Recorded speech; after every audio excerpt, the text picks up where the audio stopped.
Hey gang, it's JC, and this is the Daily Dose for Monday, May 7th, 2012, a combined venture with Mind Active in beautiful downtown Clayton. Great television archives up top. There's a lot of great old stuff up there, and down below our rock and roll poll question, which for today is, all right, if the Cardinals had an interleague game with the California Angels this week at Busch Stadium, how would you receive Albert Pujols? Would you boo him? Would you maybe say, well, I'm not going to boo, but I'm not going to cheer for him either? Would you cheer him? Would you give him a standing ovation, or would you name your next child Mang? That is today's rock and roll poll question. Please answer down in the corner. We'll have results for you when we reconvene. When will we reconvene? Okay, a couple of things here about the Daily Dose. It's going to be a misnomer, at least for a little while here, because I got a lot going on. I got a lot of traveling to do. And also I'm going to power down a little bit. And so we're going to have the Daily Dose now until further notice on Mondays and Fridays. That's it. Okay, Mondays and Fridays for new editions of the Daily Dose. That's probably going to change at some point. We'll go back to having a daily feature, but for right now, that's what it's going to be. And when it changes, I'll let you know. But for right now, Mondays and Fridays on the Daily Dose. All right, a bunch of things still being said, and there's people just blabbing stuff all over the internet, in these chat rooms, and of course the Post-Dispatch, which I'll get to here in just a couple of seconds. I mean, it's just a bunch of wild speculation written by people who don't know anything. Half the time, these people aren't even in the business. They've never been in a negotiation.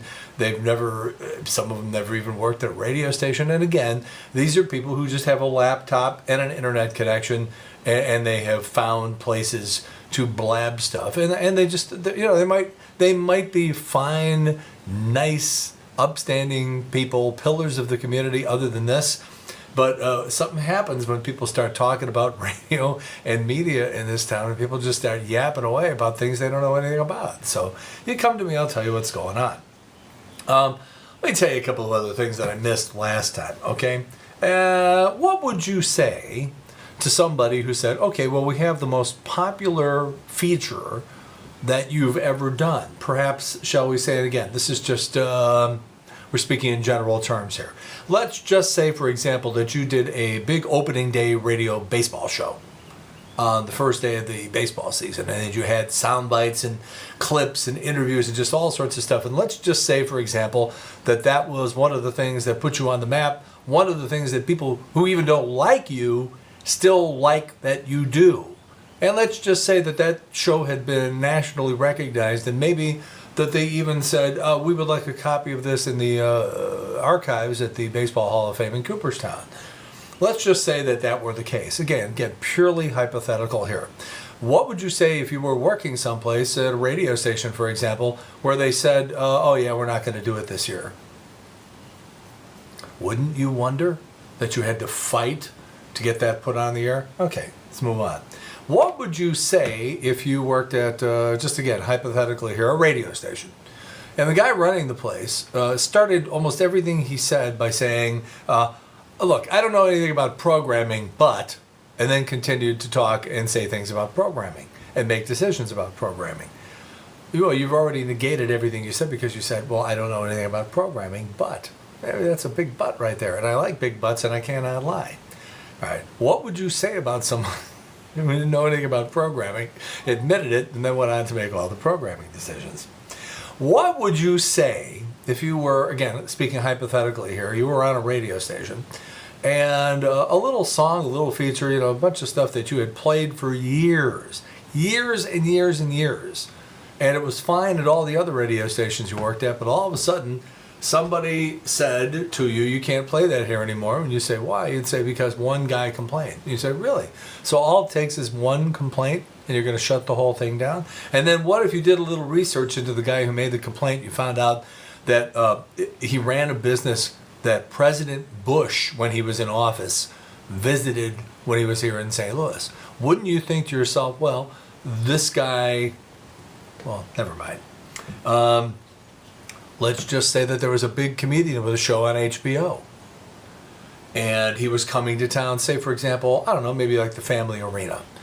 And you said, oh, we have access to this guy, and we just put a great interview with this guy on the air. He's coming to St. Louis. He's playing a big show here. He's got one of the most popular shows on HBO, and we got him. We got him on our show. And you were told, I don't want that guy on the air, and you would say, why? And say, because I don't like that guy. Again, you'd be sitting there saying to yourself, well, should I ask this question? Should I look at the guy who's running the place and just, again, hypothetically say, well, excuse me, but am I doing the radio show for you, or am I doing the radio show for the audience? And what if he said to you, you're doing the show for me? And what if you thought to yourself, I've worked at some really bad radio stations in some really, really dinky towns all across the USA.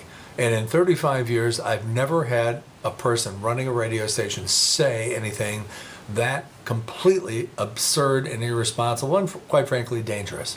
What would you say then? So again, what we have here is a fundamental ignorance and lack of understanding of business in general. You know, if somebody said, hey, we're going to be the new Coca-Cola. Oh, really? You are? Because Coca-Cola has had like this head start on you for like over 100 years, and they're wildly popular, and they're not really showing any cracks in their popularity. They seem to be doing just great. How do you plan on knocking off Coca-Cola? And you'd say, well, we're going to put something out on the shelves that is not as good as Coca-Cola, and we're also really not going to tell anybody that we have invented this new thing that we hope will replace Coca-Cola. We're not going to tell anybody about it. It's just going to be on the shelves, and people are going to taste it and say, well, it's not as good as Coca-Cola, and everybody else won't even know that there's a new drink out there. Now, apply that to a hypothetical situation. Say, for example, where people might work every day.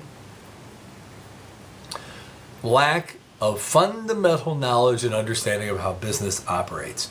If you are going to attempt to dislodge somebody from their position, well, you better have a really good idea. It better be better than what the other guys are doing, and it better be different, and you better advertise the crap out of it. Guess what that hypothetical situation isn't doing? Oh, one other thing here too. What was hitting the fan over at the radio station where Marty Marr works. And Marty Marr's a good guy, by the way, and I wish him well.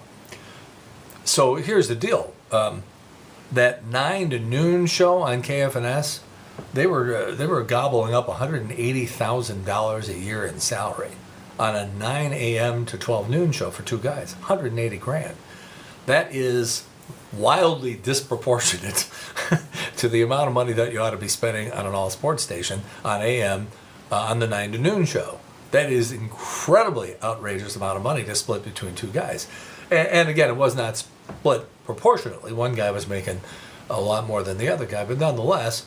So now, basically what it boils down to is, can you imagine a situation where they say, okay, well, here's what we're going to do. We had this one guy, we're going to get rid of him, and he has a pretty big salary, so we're going to break that in half, and then we're going to hire 2 people for the price of the one that we spent on one guy, and so both guys end up getting screwed. But let me tell you, I think Martin sort of knew that the end was near, because there's a whole big bunch of new investors and people sort of running the show at KFNS, and the rumor was, and it was more than a rumor, let me tell you, that they were not going to much longer approve the exhaustion of $180,000 a year on 2 guys to do a 9 to noon show. So the writing was on the wall, and he had to depart from there.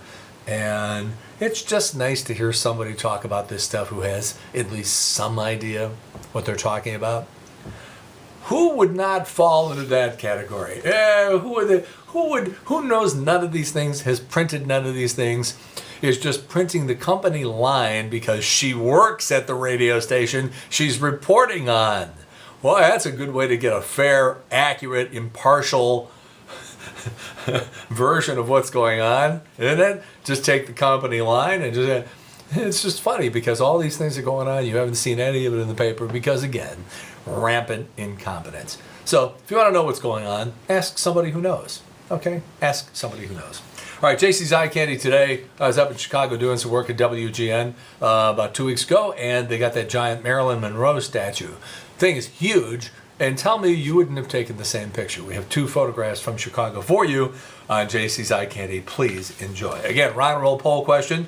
If the Cardinals had an interleague game with the Angels at Busch Stadium today, how would you receive Albert Pujols? Boos or anything in between? Please answer down there. We'll have results for you on Friday. Again, the Daily Dose now on Mondays and Fridays until further notice. That'll probably change somewhere down the line, but for right now, that's how we're going to do it, and we hope that you still hang around. That's it for the Daily Dose for Monday, May 7th, 2012, a combined venture with Mind Active in beautiful downtown Clayton.